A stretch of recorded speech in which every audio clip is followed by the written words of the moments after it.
You're listening to Affected by Altitude, a Colorado Rockies podcast for and by Rockies fans on Rocky Mountain Rooftop. Thank you for joining us as we discuss all things baseball and Colorado Rockies. Hello, everybody, and welcome to another edition of Affected by Altitude, a Colorado Rockies podcast, part of the Rocky Mountain Rooftop Network, a proud member of the Fans First Sports Network. A lot of networks in there. I am your host, Skyler Timmons, and once again, joined here, who's back with us this week, it's one Evan Lang. It's like doing the introduction is like when you're watching a movie and it just keeps doing or playing a game and it just keeps putting up the splash screens for the developers or production houses. Mm-hmm. You're just fast forwarding through it, but it's like, no. A Universal Studios picture, a legendary Studios picture, bad robot production. And then like the lion pops up, or it's that one where like some little statue archer shooting an arrow. The storm clouds, the THX logo. We should get that for this show. Just blow people's ears out with the THX. I cannot logo. imagine a world in which we would be able to afford the licensing for that. Let's just get the sound effect. I cannot imagine a world in which we would be able to afford the licensing for that. You just put it up in one episode and then they copyright strike it. It's not like we're making any money from this. Hey, we make $40 every couple months. Every 7 months. Take you and a friend to Taco Bell. Yeah, there you go. Get a cheesy gordita crunch and a Crunchwrap Supreme and one of their many varieties of the same ingredients in a different form factor. Mm-hmm. And this is not me dumping on Taco Bell. I like Taco Bell. But pretty much all of their food is the same thing presented in a different style. Much like the Colorado Rockies. How about that for a segue, Evan? Even though we're not talking about the Rockies right now. But we will. But we will. So put that in the pocket for later. So 30 minutes later. Anyway, Taco Bell. The Rockies. We are the king of segues here, Affected by Altitude. First and foremost, I guess we should talk about this. The most relevant thing that has happened in baseball recently. The Texas Rangers have won the World Series. Evan is wearing the Texas Rangers City Connect hat, which it's a good hat. Looks like just the Roman numeral. He has the number 9 on his head right now. With the Roman numerals. I really like the Rangers City Connects. Honestly, I think they are fantastic. Not too shabby. Did they wear them in the World Series? Also, they did not. Why not? I was really bummed out by the lack of alternates and throwbacks and City Connect in the playoffs this year. I guess it's understandable. Like teams with like we saw with the 2007 Rockies, they wore the black vests pretty much the entire time, like mojo superstition type of thing. But it would have been nice to see, the Arizona Diamondbacks wear their 90s throwbacks, or, the Rangers have great throwbacks. They have their powder blues. They have the City Connects. There's a lot of great uniforms there. And what made me sad was seeing, the Arizona Diamondbacks regularly wearing one of their worst jersey tops, which is the solid black with the A just on the chest. And, it's a really dull choice to me. Yeah. And again, it's probably like back to Nike stuff of Nike. Like, we don't want to make extra jerseys for playoff stuff. Nike hasn't done a lot of good with being baseball's uniform provider. Pretty bland these days. Better than the NBA with those basically the City Connects. Another year of the City Connects. Or the City Edition jerseys. They've been doing new ones every single year, and they get worse every year, basically. Not a lot of good ones in the pack this year. The Nuggets one especially really doesn't do it for me. Good old 5.280s. Nothing says Colorado better than just slapping the mile-high number on it. Slapping the number on there, and then having the player number right above it makes the front seem really busy and cluttered with numbers. Having a completely black jersey base isn't really a thing for the Nuggets. It doesn't really make a lot of sense. And then the mountain outline would be cool if you could see it, but you can't because it's so dark. Which begs the question, who is designing these things? Is it some guy at Nike, or is it consulting the teams like, hey, what are you thinking for this jersey? They say that like a lot of them are like collaborations with local artists or about local culture, but like the Clippers one, the Clippers one, for example, the LA Clippers, their one is really, really dull. And they're like, we collaborated with an amazing, legendary local artist. And I'm like, this is a legendary local artist, and this is the best he could come up with. Yeah, who do they collaborate with in Denver to make that jersey? Wasn't me, because I know exactly what I'd do, and it's not that. It's like just slap a number on it. We'll call it good. What's Denver known for? Oh, Mile High. Oh, just put that on there. Like, I wouldn't mind using the 5280 as a motif, but it's just, it feels really lazy to slap the 5280 just dead center on the uniform and call it a day. It's whoever designed those Great Britain jerseys from the WBC probably did it. Those masterpieces. Those ones were more like, oh, the deadline's tomorrow and I haven't started the project. Anywho's, but yeah, went off on a little tangent there. But back to the Rangers. Yeah, they won the World Series. First time, was it 51 years it took them? First time in franchise history. They've been to the World Series before, so it's not like they haven't like ever had a chance or been close. That's like how it is for some teams where like they've been competitive, they've been in that race, they've been in the playoffs, but they were one of 6 teams that have never won a title. I believe it was the longest without a title currently, like the active organization with the longest professional sports title, not having a title. I think that reverts now to the Minnesota Twins, or not Minnesota Twins, the Vikings. Yeah, for never having won, Yeah. it is the Twins. I believe Cleveland, the Cleveland Guardians are still the holders of the longest title drought in professional sports history right now.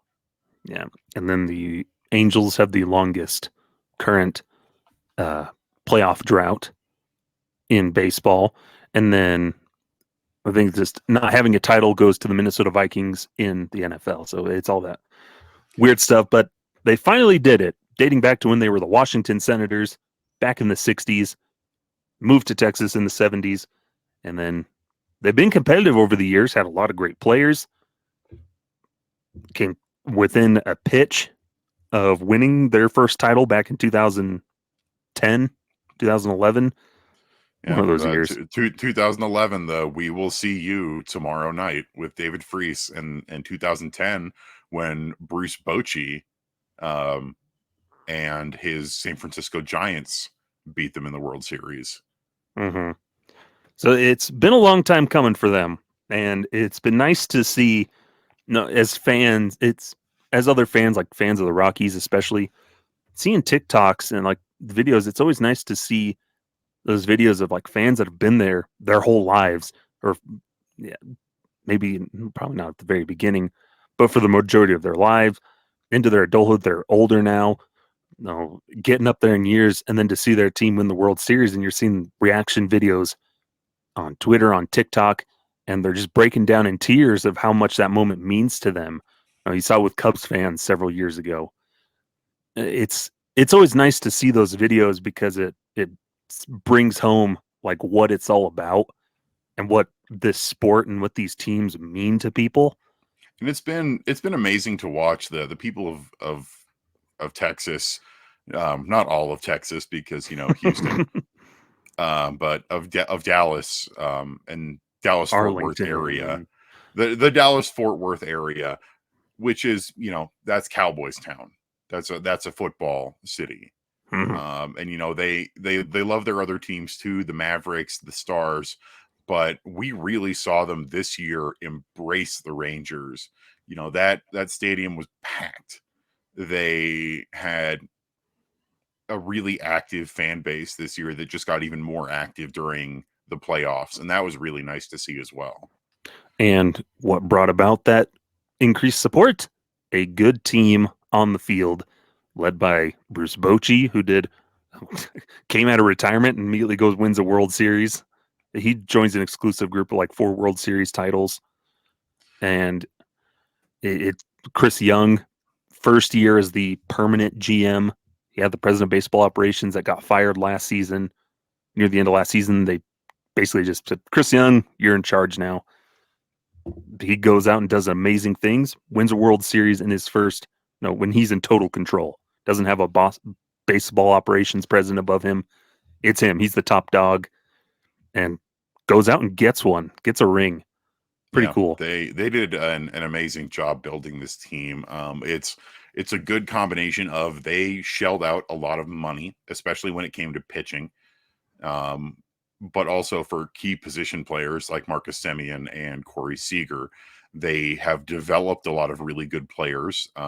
Nathaniel Lowe, Jonah Heim, Evan Carter, Josh Jung, and then you have guys like your ALCS MVP Adolis Garcia, who he was a cast-off. He had been DFA'd from the Cardinals. The Rangers even waived him, and he cleared waivers, and they brought him back, and he just blossomed into this superstar and kind of super villain for other teams during this playoffs, where during that series with the Houston Astros, they made him into the villain, and he embraced that role. And it was sad to see him get hurt during the World Series, but he still played his role in getting the Rangers that ring. Yeah, and the Rangers had built themselves already so well that you couldn't even tell that his absence was gone. You couldn't tell that he was absent because they still just rattled off the hits and scored the runs against the Diamondbacks team, who had a good year, like a really good year, and they competed.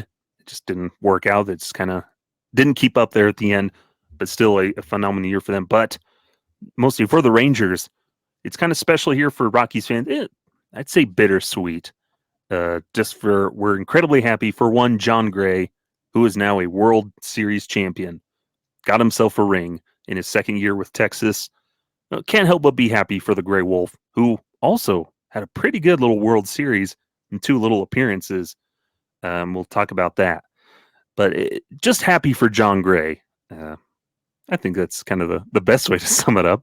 Yeah, coming out of the bullpen especially, where he at the end of the season in September, he was hurt and he was struggling. He started the playoffs on the injured list and was activated for the ALCS. And his first outing in the ALCS was not great, but it was overall a tough pitching outing for the Rangers pitching staff as a whole in that game. And he had not pitched in a while, so shaking off the rust. But then you get to the World Series, his 2 appearances, multi-inning appearances, multi-strikeout appearances, just dominant with the use of his fastball and his slider. He was excellent, and he was hugely important for the Rangers in keeping things alive. I joke that Jon Gray should have been the World Series MVP instead of Corey Seager, but he was really good, and he played a key role in the Rangers' overall victory in the series. Yeah, it was game 3, I believe, where Max Scherzer starts the game and lasts only a couple of innings, goes out with a back spasm, I guess after he got hit by a comeback or something. But then they call in Jon Gray, who was scheduled to basically be the opener starter for game 4, but they decided to turn to him out of the bullpen. And old Johnny Gray proceeds to throw 3 shutout innings. I think he gave up just 1 hit. Didn't walk anybody in the World Series. And he had 3 strikeouts in that 3-inning appearance. Recorded the victory. He's one of 4 former Rockies to record a win in the World Series after leaving the team. He came out, did his job, and it was just nice to see. And you see him in the interviews and things where that change that Jon Gray went in 2021, his final year with the Rockies, which was really good. If you recall, he had a pretty solid year. And I think one of the things that he attributed that to was that he just started to let things, he was having fun and just embracing the game, embracing what was coming, rolling with the punches, and just being more relaxed. And you see him there with the Rangers and just how relaxed he is. And they're asking him questions like, yeah, this is fun. I love coming out of the bullpen. That was fun. He was embracing that role that they were giving him. You could tell that, Evan, if you'd noticed I guess that stigma when he was with the Rockies. He's their number one pick, third overall, supposed to be the savior of the pitching staff in Colorado. This pressure and expectations for what he's supposed to be, and he just never achieved that. No fault of his own. Just he was never able to achieve those heights the Rockies had for him when he got drafted. But now he's relaxed. He's 32 or early 30s there with the Rangers, just embracing whatever's coming towards his way, whatever they ask him to do. He turns 32 tomorrow at time of recording. Ooh! So what a birthday present, John! A ring, a parade. Pitched in the World Series. Pitched extremely well in the World Series. 4.2 innings, 7 strikeouts, 2 hits, no walks, no earned runs. Mm-hmm. It's just nice to see he's evolved into not necessarily like the top tier pitcher that maybe he was projected to be, but still a good, solid pitcher. Can be great, but more often than not, it's just going to be really solid and good. And it can't ask much more than that. Definitely, I'm really happy for Jon, and I am still. He is always going to be, for me and for a lot of Rockies fans, the one who got away. Mm-hmm. Where the Rockies really bungled his free agency situation in lowballing him, trying to get him to take way more of a hometown discount than he needed to, trying to capitalize on the fact that they wanted to keep him. And Jon Gray had specifically said that he wanted to stay a Rocky, but Jon and his agent got a very good contract out of the Texas Rangers, and he's been living up to that contract. Yeah. He had a really good season overall, and then to play such a pivotal role in the team's first ever World Series victory, that's something I'm incredibly proud of Jon Gray for. And I still miss him, and it is a bittersweet feeling to see it happen, to see him win the ring with another team, but he is definitely so deserving of that. Yeah.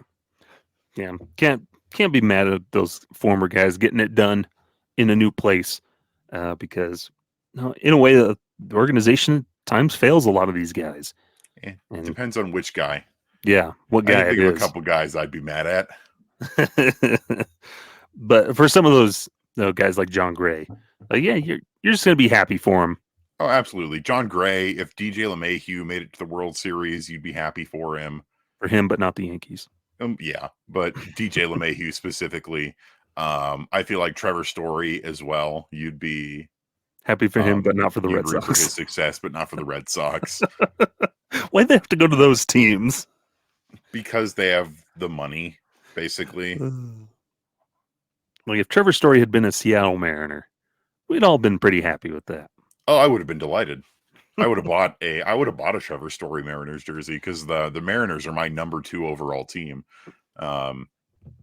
Which people will say, well, then Evan, why root for the Rangers? Because I like the Rangers, and they have a lot of guys I really like, including Jon Gray, and they also have a guy named Evan, and I am contractually obligated. It says so on my birth certificate that I have to root for other players named Evan. And man, Evan Carter, what a revelation he was. He was on base in literally every game of the playoffs. Mm-hmm. And this is a kid who was in Double-A a couple months before. And then you have Adolis, Josh Jung, who would have been in strong contention for rookie of the year. Corey Seager winning World Series MVP and being a strong candidate for overall American League MVP. This was a good team. And it was a really fun team to watch. And you know what? So was the Arizona Diamondbacks. I feel like we can round out this segment by giving a big congratulations to the Diamondbacks. Rivals as they may be in the National League West, for a really strong and really fun season under manager Torey Lovullo, who is, I think, one of the smartest managers out there in the game today. A really fun, exciting young team. And yeah, you lost, but you'll be back. You'll be back in the playoffs. You were here ahead of schedule. Mm-hmm. And It was even though it was a gentleman's sweep, it was still a fun series to watch. Like, Yeah. I had a great time watching the World Series this year. But Evan, the ratings were some of the lowest in history. Imagine it being 2023 and still caring about Nielsen ratings. Well, when a sport is run by people that were born during during the 60s, it's what's going to happen. But yeah, the lower viewership numbers didn't matter. Yeah. Because who cares if it wasn't the Braves and Astros? Did anybody really care to watch that World Series? I wasn't going to watch it or care about it. Yeah, if it was like the Braves or the Dodgers or the Astros again, I would not have been nearly as invested as I was this year, with two teams, both who haven't been to the World Series in a long time, one who hasn't won in over 20 years and the other who had never won at all. Both considered, more scrappy underdog teams, neither of which won their division, both of whom had 100 lost seasons 2 years ago. Like, that's a compelling matchup. Yeah. And I don't care what anybody else says. It's because they're not on the coasts. But yeah, it's looking at the Diamondbacks. Oh, maybe they kind of had that remnants of like a 2007 Rockies World Series team. Just unexpected underdog who just steamrolled, got hot at the right moment, and played really well throughout. And just couldn't quite keep up there at the end. Just the offense kind of fell flat a little bit, and the pitching wasn't as deep as they had hoped in the starters. I think they tried to do a bullpen game. That might have been a mistake. But they took it as a learning experience, growth. They can get back. They have a nice foundation. They probably overplayed, where they're currently at. They're ahead of schedule, like we've said. No, they maybe overperformed a little bit to get there, but they're still deserving, and they're setting themselves up for the years to come, which is good to see. And props to the Diamondbacks. They've embraced that. They've taken it in full stride with losing in the World Series, taking ownership of that, embracing that, and moving on from it, which is really good. Very, very classy responses from Torey Lavillo and from their general manager and from the organization after their loss. Very, very graceful losers in that regard. Really nice to see as well. Mm-hmm. Good stuff. One day, we hope to be having these kinds of conversations about the Rockies, but we'll see. Who knows, Evan? Who knows? But it would be really nice because I want to have a video of, I imagine it's like a video of my dad just watching the Rockies win the World Series. And just the emotion of that. Heck, like my brother on every Rocky ever. A video of me. Like, I guarantee you I will sob my eyes out if the Rockies ever win a World Series. We'll do an entire podcast episode where it's just us crying. That's quality content. And also very optimistic that we're still going to be on the air in like 33 years. Yes. No, we're doing this podcast forever. Evan wasn't available forever. Evan wasn't available for this week's episode because he broke his hip. Oh, goodness. But yeah, fun stuff. And congratulations to the Texas Rangers, and especially a special congratulations to our buddy, Jon Gray. We miss him in the rotation, but we're happy he's having success. And we continue to wish him sad awoos.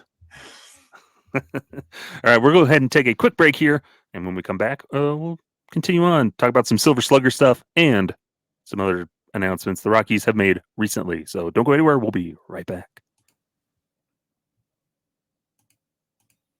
Welcome back here to Affected by Altitude. Skyler Timmons here, along with Evan Lang, talking more stuff here about Rockies baseball. And we've talked about the Rangers. Now let's get into the nitty-gritty of our team itself. Because what are we, if not a Rockies podcast? So first, we had the Silver Slugger nominees were announced, the finalists. And Evan, a big old goose egg for the Rockies in that department, which is kind of weird because when you think Rockies baseball, what do you think of? Offense or really good hitters. And throughout their 31 years, they've had 32 winners. There's only been there's a handful of seasons where they didn't have a winner, but probably nominees. And I find it strange they didn't have their first winner until 1995, I think, which is weird. But big old goose egg here in 2023. This is now 4 straight years without winning the award, longest drought in team history. They've had nominees the past couple of years. This is Brendan Rodgers, Charlie Blackmon in 2022, Herman Marquez in 2021, and then you had Trevor Story and all those guys in years past. But concerning, Evan, do you care much that there's no Silver Slugger Award nominee finalist? The Silver Slugger is tough because it's similar to Gold Glove in that it's one of those popularity contests. Yeah. In at the end of the day, but it is tough to see, especially we've continued to see the power drain and the offensive issues with this team. However, I think there are some guys who probably should have been nominated or could have been nominated. I think we definitely could have seen Nolan Jones, for example. So Seiya Suzuki was a nominee for Silver Slugger, and he hit 20 home runs with an 8.842 OPS. Mm-hmm. Nolan Jones also hit 20 home runs. He could have been on that list. Or Ryan McMahon at third base instead of some of the other candidates on there. For example, Nolan Arenado hit 26 home runs. Ryan McMahon had 24. Mm-hmm. So I think there's room for Rockies nominees this year in some of the positional categories, and they just didn't get it because it's a popularity contest, and the Rockies in their 103 loss season, the offense didn't really stand out. Yeah, I think that's the biggest thing is, honestly, when you look at the grand scope of baseball this season, there really wasn't anybody that was deserving, personally, of a Silver Slugger. Nolan Jones had a great year, but he didn't play as much as a lot of those other finalists. So, I think just by default, he kind of gets disqualified for that. And then it's just, that's the other thing is there's just no notable big hitters for the Rockies right now, like a lot of those other teams. Where Chris Bryant hasn't done anything. Ryan McMahon still strikes out way too much and just kind of doesn't do a whole lot. Yeah, he can run into home runs, but a lot of those come in just big chunks, and it's not throughout the season. So it's one of those things where they just don't have any notable. The offense, I think it talks more to the offense as a whole has just been struggling so bad over the past several years, where it's just continuing going downhill, and teams just not doing enough notable things to improve that offense. Yeah, and you even think about as Rockies fans, we can come up with some notable moments on offense, but when you ask the national audience to name a particularly noteworthy Rockies moment on offense this year, they're probably not going to be able to come up with something. Or who was the best Rockies hitter this season? Maybe I don't know, Charlie Blackmon. I'm hard pressed to fully decide on that at times. Because it's so much different than the Gold Glove finalists, where you really did have these guys standing out. Yeah. On offense, the Rockies really didn't stand out after one of their worst offensive seasons in team history. So I can't really blame anybody for there not being any Rockies nominees. Well, like I said, while there's definitely room on the list, you could slot in a couple Rockies guys in there who have, similar stats or had similar seasons to other nominees. Yeah. I don't think they'd win anyway. So yeah. And it's just kind of that thing. We always point to pitching's the problem. They need to figure out pitching. They need to pitch. Yes, but they also need hitting. The offense has been honestly, it hasn't been that great, even dating back to 2017. Like, they've had some good offenses, but still, like, have struggled a lot in a lot of areas. They haven't been the best, but you've seen the struggles just slowly get worse and worse that started there in 2017 and have continued to go downhill, where it's they if they want to compete, they got to figure out how to make their offense potent again. Yeah. Because look at the Rangers. How did the Rangers win the World Series? They were bludgeoning their opponents. Like, explosive offense. Oh, and they had good pitching to go along with it. Good starting pitching. Well, it's like the best starting pitching in the world doesn't matter if you can't score runs. Like, Look at it Jacob used deGrom. exactly. I was going to say it used to be basically a verb of getting deGrommed, or even just looking at this year of Kyle Freeland and Chase Anderson could have some really good outings and get no run support. Mm-hmm. So yeah, it doesn't matter if they fix fix the starting pitching and boost that up. Yeah, it's something they need to do, but they have to get that offense back rolling, get them back to being a threat, not only at, like, in general, but specifically at Coors Field. They're doing their best to debunk those Coors Field myths, because Coors Field isn't making a lot of these guys better. It's not an automatic home run every time you put the ball in the air. It's something they need to figure out. And you can check out an article over at Purple Row. Joel Milne wrote about this thing, but it's an important thing. Especially when opponents visiting batters are out hitting the Rockies when it comes to home runs at Coors Field over the last few seasons. Yeah. Got to figure that out. Got to get Silver back in that lineup. Yeah. Got to figure out pitching. Got to figure out offense. Really, the only thing that the Rockies are doing well right now is defense. And how? Or pandering to the masses to try and bring in the monies. How about that for a segue? Because, Evan, while there may be no Silver in that lineup currently, there's plenty of opportunities to bring in some green into Coors Field next season. Kind of a twofold thing. As of recording, we still have not seen any sort of letter to the fans from Dick Monfort. We talked about it a little bit last week. There's kind of this, I don't know where that came from. It seemed like this little media email that was sent to the Purple Row email account. It was basically just like a little media PowerPoint notes thing with two blurbs, two sentences from Dick Monfort. That's really what it seemed like. And we know it's not the official season ticket holder letter because, some season ticket holders that we are familiar with in the online spaces saying that they have not received one yet. But what they did receive is a survey and asking for money. Yeah. So it's they had this, I guess, season ticket holders sends out an email, and it was a kind of a benefits wish list type of thing, giving them options to pick of what they'd like to do. A pretty standard thing, I would say, from what it sounds like. The season ticket holders at Nuggets games do a lot of that stuff, participate in a lot of the games and promotional things.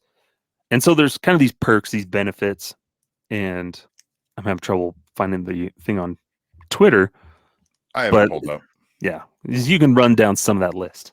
Yeah, so it was sort of like a wish list of options of things that you could do as a season ticket holder for events and experiences. And I'll run down the list here. Throw out the ceremonial first pitch at a game. Deliver the lineup card to the umpires before the game. Watch batting practice before a game from the warning track behind home plate. Be the season ticket holder of the game, recognized on the scoreboard during the 7th inning. And throw out Cracker Jacks from the scoreboard control room. Take a pregame photo on the field. Attend an autograph session with current and or former players. Play catch on the field before or after a game. And attend a Q&A with a current player, coach, or Rockies alumni. Not too shabby. Yeah, it's a fairly standard list of perks, all things considered. Mm-hmm. It's like, there's no point getting mad about it, because that's a pretty standard thing I think teams do. And like, yeah, it'd be, you kind of cater towards those season ticket holders. Good to give them those options. There's some cool things on there. Like I'd love to just play catch on the field. That'd be sweet. That would be very cool. Or Evan, what would be a perk that you would add? One of the options. What would be something that you would add? Operate the visiting scoreboard. Or the out of town scoreboard in right field. Oh, so you're sitting out there in the thing the whole game, helping swap out, or for numbers? like an inning, and like they showcase you on the jumbotron, and you get to like poke your head out from one of the number slots and wave. I don't know. I think that would be cool. That's something I've always wanted to do. That'd be a cool one, like hanging out there for an inning. Yeah, that'd be a good one. I think that one would be pretty popular. Unless you just get a dud where nothing's happening, so you're just kind of sitting in there. Or like get entered into a raffle where you get to sit in the Rockies dugout for an inning during the game. Or something like that. Or like in the little camera well next to it. Yes. Like where Spilly is. Because MLB protocol, they probably wouldn't let you into the actual dugout. But like, get to sit with Spilly or Sully in the camera well or something like that for an inning or two. Sitting right there next to the guys. That would be cool. Yeah. If baseball had like the designated emergency backup goalie thing. Emergency backup catcher. Yeah. Or like the emergency backup position player pitching. You have to. We will sign you to a 1-day contract. Yeah. Oh, that'd be sweet. You will be part of the Players Association, and that would never happen, but it would be very funny. I immediately request. I request for a no trade clause. No, I'd immediately demand a trade. Immediately demand a trade. That'd be pretty good. That'd be a cool one. No, I'm trying to think of what else. Be dinger for a day. Nobody would want to do that. Be a dinger handler for the day. Ooh, that would be good. Be a dinger handler for a day. One that I would like, just because I'm a collector of these kinds of things, is like you get to pick out a game used item, like a broken bat or something like that. Be the no, what am I thinking of? I got nothing. I was gonna say streaker for a game, but like, no, nobody would want to do that. Get tackled by security on field. Tackled by security. What about a taste testing session for all the new foods that they're doing for the season? Could be some. Yeah, there's a lot of interesting things they could do. Help with grounds crew for an inning. Oh, that would be cool. I don't know. You'd have to get something simple, like go help swap the bases or something. Yeah. Oh, options. Plenty of options. Be a guest on the pregame show. Be a guest on the postgame show. There you go. I guess that joins in like the Q&A sessions with players too. Slap Dick Monfort. Sit down with Dick Monfort for an hour. You get one. Open-handed across the face. Make it count. No, that won't fly. Or would it? Yeah, options. There's a lot of options. It's just annoying that this is the kind of the focus of the team already at this point, where they're immediately just doing the marketing. Like, yeah, you have to do it. It's part of it. It's just, I don't know, priorities are just tone deaf for the Rockies, where they're just not acknowledging this season, taking responsibility for it, or really sitting down, no press conference. Yeah. Like we talked about the Arizona Diamondbacks. They had a really raw one, emotional one, taking responsibility with their manager and GM, very candid about things. We see a lot of teams do that, and it's just the Rockies haven't done that. And take of it what you will. We know what they'll say. Yeah. But I mean, they said exactly what we thought they'd say in that weird release thing of, oh, we know that we didn't play to our potential and it wasn't what anyone wanted or anything like that. But I wrote, this is now the second year I've had to write something about this. On October 26th over at Purple Row, I wrote an article which I titled The Letter and the Banner. Again, it's follow up to an article I wrote in 2022 called The Letter and the Banner, in which, while Rockies fans are reeling after an awful season and not really hearing anything from the front office except for Dick Monfort's season ticket holder letter last year, the Avs were raising their championship banner. And then this year, the Nuggets are raising their championship banner. But instead of a season ticket holder letter, we heard nothing. We had nothing until the 27th when they sent out that weird press release thing that wasn't really much of anything. And like not even acknowledging the season until October 27th, almost a full month after the season ended. And even then, you could even say they still haven't acknowledged it. Exactly. So that's a frustrating thing. And instead, for out of nowhere, for no reason, they announced, oh, Green Day is going to have a concert in September of next year, along with like the Smashing Pumpkins, Rancid, a couple of these bands coming to have a celebratory tour concert at Coors Field. Just seems out of nowhere. And you're like, why?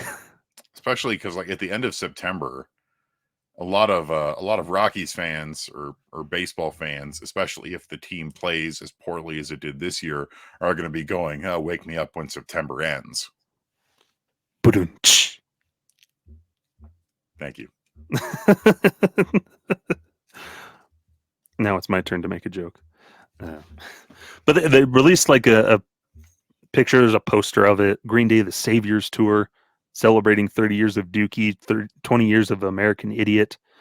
Like it's cool they're having a concert and everything, but it's just one of those like, who cares? Yeah, it's cool that they're having a concert, and it's cool that they're doing it at Coors Field. What's not cool is that we haven't heard anything from the team about baseball, about the team in over a month. It's always promotions or like, hey, give us money for this thing. Or just come into our stadium to watch this concert and participate. And and we talked about it and we behind baseball where it just feels like you can tell what the ownership values most. It's not taking responsibility for wins, losses, for the team, really. It's just about the money. To have a Green Day, so to speak. But I will say my wonderful joke of what better place to celebrate 30 years of Dookie than at Coors Field. And with no Silver Sluggers, they're certainly not smashing any pumpkins. Nope. It's pretty rancid there. But what do we know? We're just a couple of American idiots. And we may or may not be fueled by Monster Energy drink. And also the Linda Lindas will be there. Hey, the Linda Lindas. I've definitely heard of them. Me too. It's my favorite tribute to a character from Bob's Burgers. Oh, no. All right. Bobby. Man, I don't know. She's an annoying character. No, I love Linda. No, she's super annoying.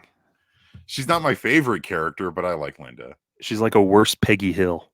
No, there's no one worse than Peggy Hill. I'm Peggy Hill. But yeah, so Dad. I'm okay, Dad. That's my purse. I don't know you. But yeah. So this is what you forced us to devolve to, Rockies. Yeah. Look at what you've done.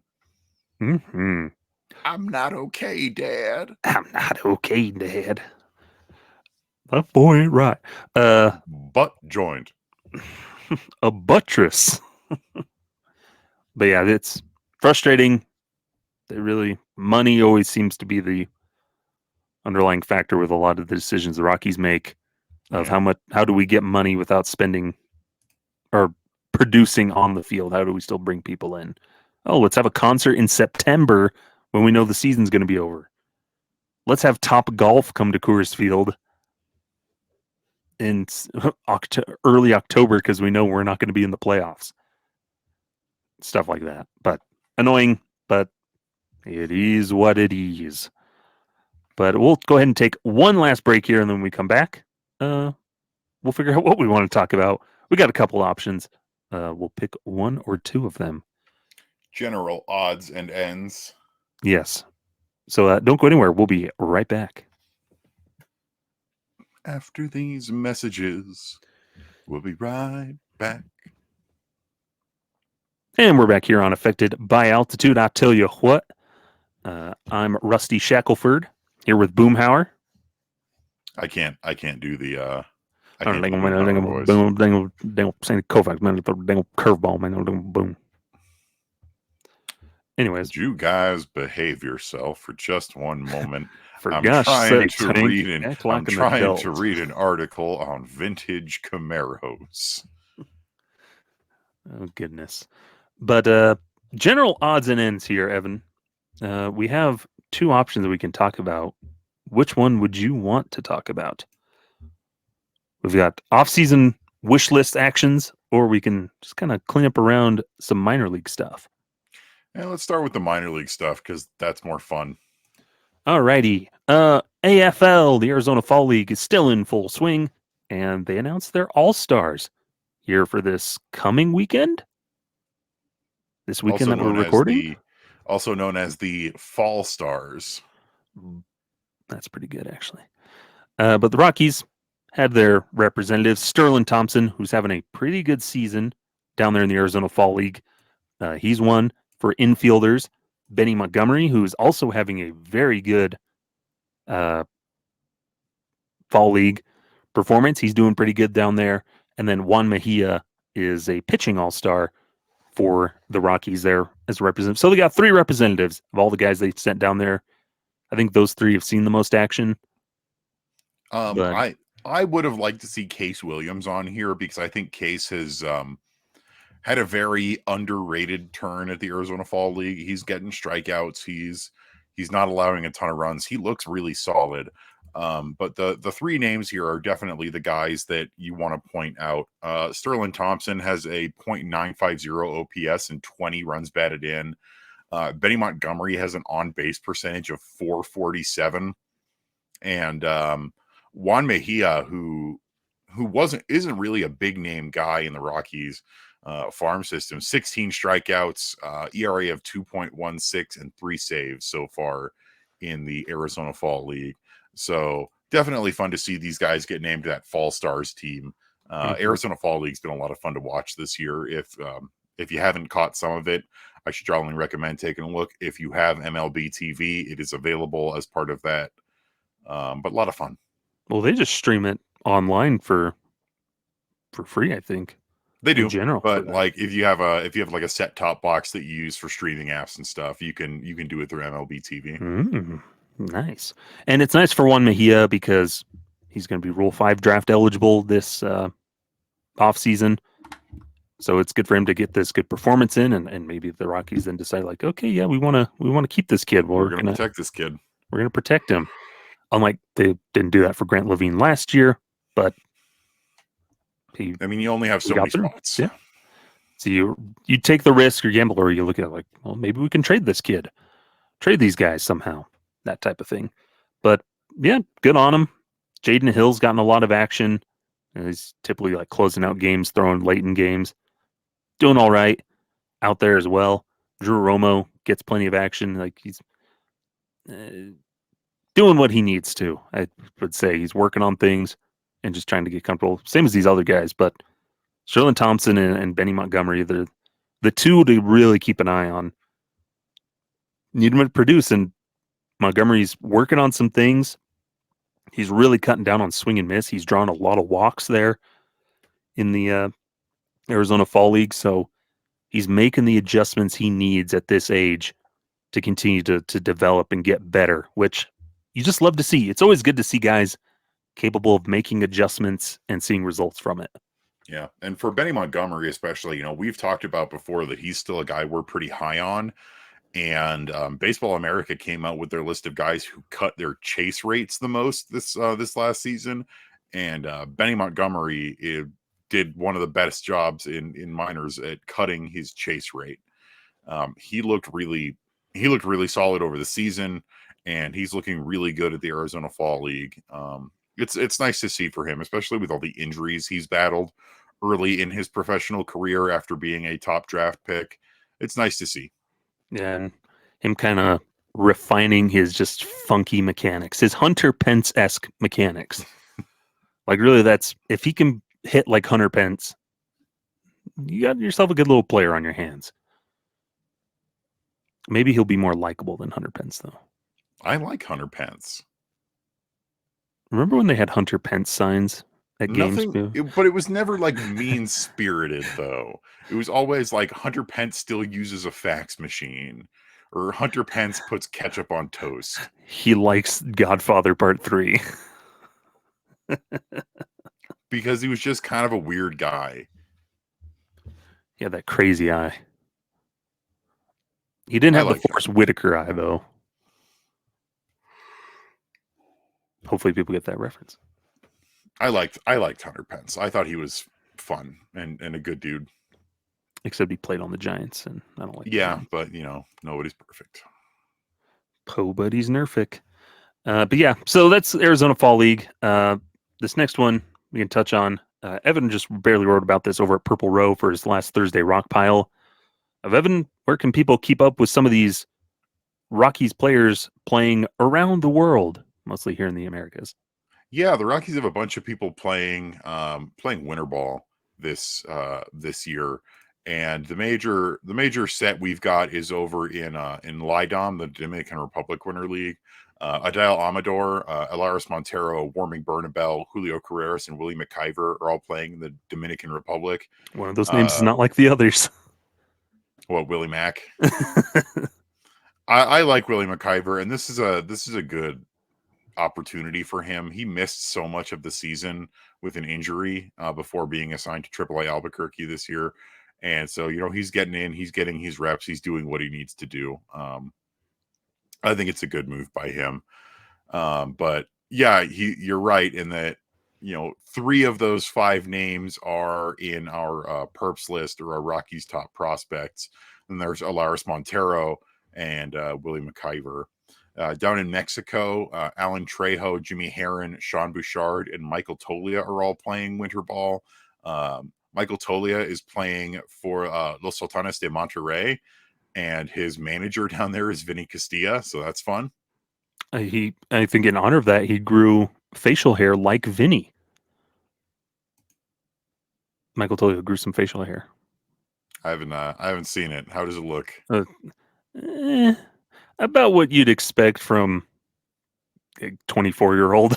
So not great is what I'm hearing. Kind of like what you have almost, Evan, right now. He's got he's going for like the little, he's got the mustache, and it's kind of going around for the full-on goatee. First of all, he's trying to be Todd Helton almost. My mustache is nice and full. Thank you very much. It's the one bit of facial hair I have that I'm rather proud of. The rest, I've seen worse mustaches though. And then the last real guy that we have, he's not playing yet, but he is expected to play, and that is, of course, Rockies' top prospect, Zach Veen. Speaking of bad mustaches. Oh, his was... yeah. Veen had the season-ending wrist surgery back mid-season here in 2023. He's not going to be cleared for baseball activity until December, but the expectation is when he is cleared, he is going to join up in Puerto Rican winter ball with Rockies assistant hitting coach Andy Gonzalez, who works for Leones de Ponce down in Puerto Rico. So interested to see if that happens. We don't know if it's going to happen for sure. He has a roster spot there. But we just need to see what happens as he continues to recover from that injury. And then I did find out in my article, I noted that Yorvis Torrealba, son of Yorvi Torrealba, was playing in Venezuela, and unfortunately, I was made aware that Yorvis is no longer with the Rockies organization. So, best of luck to him down there as well. Interesting. When did that happen? I don't know. I'm trying to find out. Minor league transaction. What does it say on his very own page? Yorvis. But it's the thing that I'm seeing here with a lot of the winter ball is there's not really like big standout performances from a lot of these guys. It's kind of Oh yeah, what outside you of expect with some of them. Like at least like the outside guys of that are major league players yeah, right now. outside of Julio Carreras, everyone else is just kind of there and doing their thing. Julio Carreras is having a really strong start to the winter season so far, and Michael Tolley is doing not bad. But really, the whole point of winter ball is just keep getting your reps in, keep getting your swings in, keep adjusting, and keep learning. For example, Brenton Doyle was originally planning to play winter ball this year, and ended up getting enough playing time that he didn't really need to, as he was making a lot of his adjustments on the fly during the regular season. Yeah. But it's, if nothing else, maybe some of these guys can get a further look. He can reassess them, and guys can become trade candidates. Maybe somebody wants to take a chance on an Alan Trejo somewhere, and you can make a nice little trade there, or Michael Tolley or Montero type of thing, or some of these other prospects. Yeah. When you're in need of pitching, give a little bit look and see. Okay, maybe we can throw this guy into a trade package to bring in, this pitcher, major league ready pitcher with some years of control or something. Oh, absolutely. And I'm not sure about Yorvis not being with the organization. So if you go to his MILB page, it says he's active and he's currently assigned to the ACL Rockies. So unsure of that, honestly. But either way, his last transaction thing was October 21st when he was assigned to the Venezuelan team, to the Navegantes de Magallanes. Yeah. In-depth investigation live here on the podcast. I have tabs open in Firefox. But he doesn't post many regular. Well, he posted something on October 4th.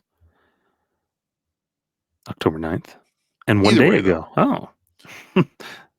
Yeah, who knows? Either way, best of luck to everybody down playing winter ball. Winter ball is fun. If you have MLB TV, you can watch Light On Games as part of that subscription. So you can check out some of your Rockies playing in the Dominican Republic as well. Fun stuff. Well, Evan, I think we'll go ahead and we can call it there and save some of our content for another time. Maybe next time, where we get into more of the off-season stuff and just some roadmap of things to come. Rockies have those 3 free agents within this 5-day span after the World Series. So World Series, when did that end? Wednesday? Thursday? Wednesday. Friday? Wednesday. Saturday? Whenever that ended.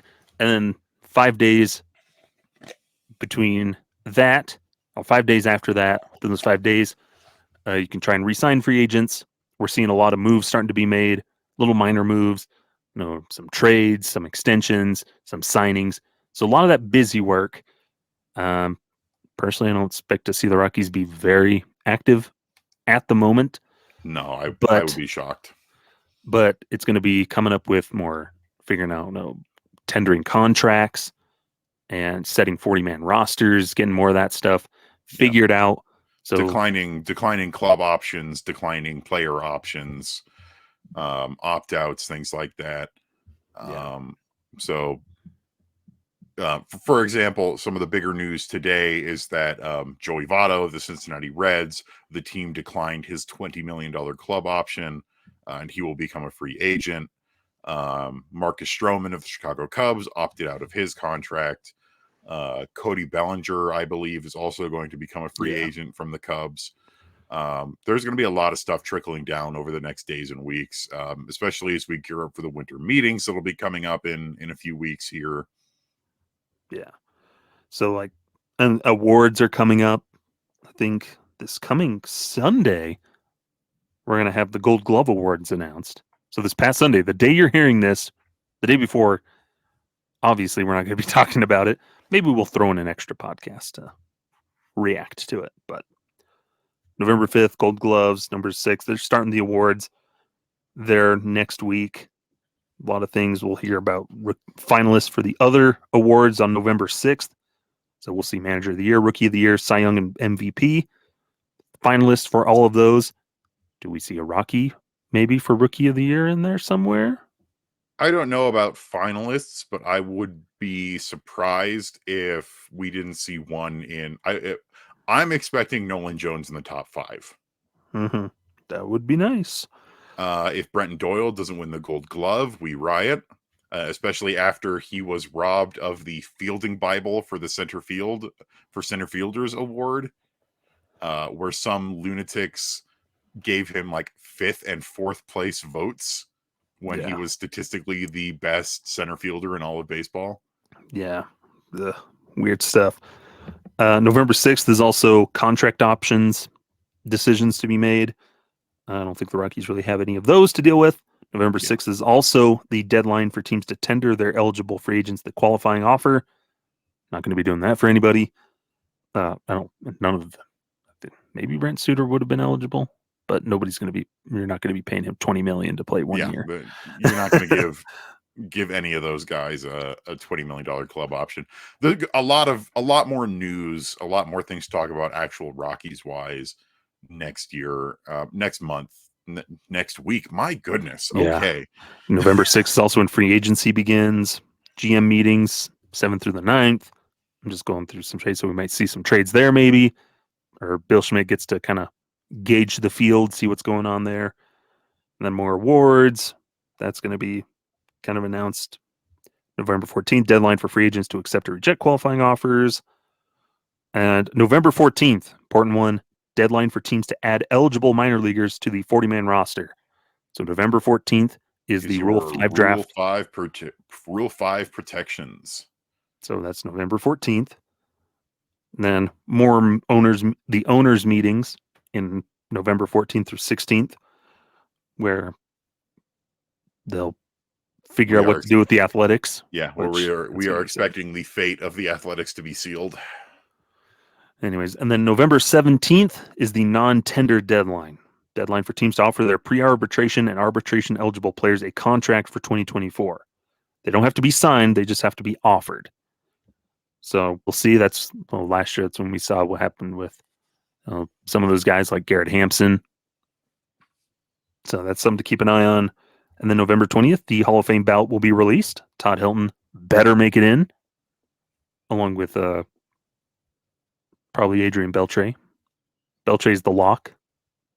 Hilton should be in. I'd vote for Joe Mauer. I would too. Chase Utley will also be on that ballot. No, it was Chase Utley. No. Star of Always Sunny in Philadelphia. No. And then December 1st, more notes, competitive balance draft picks are assigned. December 3rd is the Hall of Fame voting for the Contemporary Baseball Era Non-Players Committee, where former Rockies manager Jim Leland is on there, which is a weird way to describe him. I know, like he was manager for what, a season? Yeah, and not a good one at that. And then December 3rd through 6th is the winter meetings in Nashville. So interesting place. We know Nashville is vying to get an expansion franchise. So that makes sense. Yeah. And then December 5th, this will be a big one, Evan. This is the draft lottery. Rockies are in the running with the top odds for the number 1 pick. Pretty interesting. Though the Athletics should not be eligible for that, just with the crap they pulled. I know. The fact shouldn't be allowed to get that. Very clear. But they're going to be. All we can do is hope that they're just not going to get the first overall pick. And I still don't trust their process for selecting that draft lottery. Yeah. I mean, that's a lot of draft. Like, why do they have a machine algorithm jumble around and then shoot a ball up? Like, that's pretty easy to rig. Just Just do bingo style and pull a just ball out. put a bunch of ping pong balls in a little bingo dealie. Reach your grubby little mitts in there and pull out a ball and be like, here you go. Like, that's all it would take. So there's that going on. December 6th is the Rule 5 draft. And then that kind of is the most significant stuff here through the end of 2023. So through December. And then there's arbitration deadline in January. So what you're saying is that for the next couple months, we should have plenty of things to talk about here on Affected by Altitude. That's the hope. Unless you should keep tuning in every week. Unless the Rockies follow Thomas Harding's prediction, where they will aim to sign pitchers near spring training or into spring training. Which is, that very much fits the Rockies' MO of going dumpster diving for pitchers after the fact. After everyone else is already signed, going for like, oh, there's still some good stuff in here. They passed up the early bird. It's a $5 DVD copy of Hudson Hawk. Yeah. They're going to the Golden Corral at like 10 p.m., whereas all the good stuff was gone at the early bird special. Getting those day-old donuts from King Soopers for $2. Mm-hmm. Oh, the Rockies. So hopefully we'll just keep trying to figure out more stuff. We'll come up with other random content. We may get wacky on here. Who knows? You're just going to watch us slowly lose our sanity. Oh, we can fill time. We can fill time. I was already joking. Like the moment the World Series was over, I turned to my roommate and was like, is it baseball season yet? I'll just live stream I'll just talk about my all the goings on in franchise mode in MLB The Show. I mean, that could be fun, is like start up a franchise mode and get like listener input on moves to make and things like that. I will turn budgets off. I will do fantasy draft. I don't know. That sounds fun. Though I did do a legit, and I do have a Rockies one on there of where I tried to fix it. I didn't do fantasy draft. I took what I got. I did sign Juan Soto to a 10-year deal. We won the World Series, and then I traded him. Nice. That would never happen in real life. Take your pick on which part of that wouldn't happen in real life. Yeah. It worked out. But because I had to make room for Zach Veen and Jordan Beck and Yanquiel Fernandez. Mike Concho. Mm-hmm. But I did sign Ezekiel Tovar to a 10-year extension. Good. I mean, that's honestly, the Rockies need to do that this offseason, is just get Tovar locked down. Yeah, but they like to drag it out through arbitration. Which is silly. When you have to pay more. But anyways, that's going to do it here for this edition of Affected by Altitude. We'll be sticking with you through the off season, trying our best to stay weekly. But if we miss a week, it's not the end of the world. But stick with us over there on the social medias at Rocky MTN Rooftop over there on Twitter. You can find me at sideline_crowd, as well as at Every Rocky Ever. We'll still be pumping out episodes probably every other week. So this week of this episode, you'll probably, hopefully, get another one. But how about you, Evan? Where can the folks find you? You can find me on Twitter at Evan_Lang27, and you can find me on Blue Sky at evanlang27.bsky.social. I'd love to hear from you on both locations, especially as Twitter just becomes more and more ridiculous and unusable. You can hit me up on Purple Row as I do my Thursday rock piles. And like Skyler said, you can follow us, the Rocky Mountain Rooftop, Twitter and YouTube, ROCKY MTN Rooftop.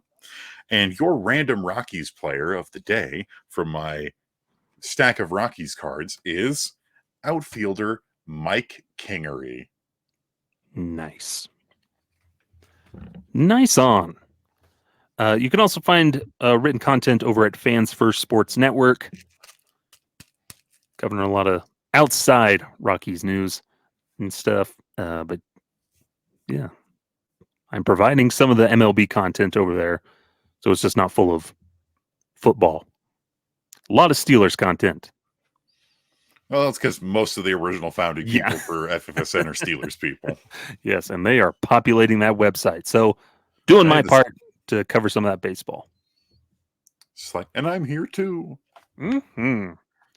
But good stuff. Well, that's going to do it here on Affected by Altitude. And we will see you next time. Evan, hit him with it. Farewell. We'll do our I award want to show play eventually. I want to play a new Mario baseball game. Yes, that would be fun. We may have to figure out playing against Paul. That'd be fun. Farewell.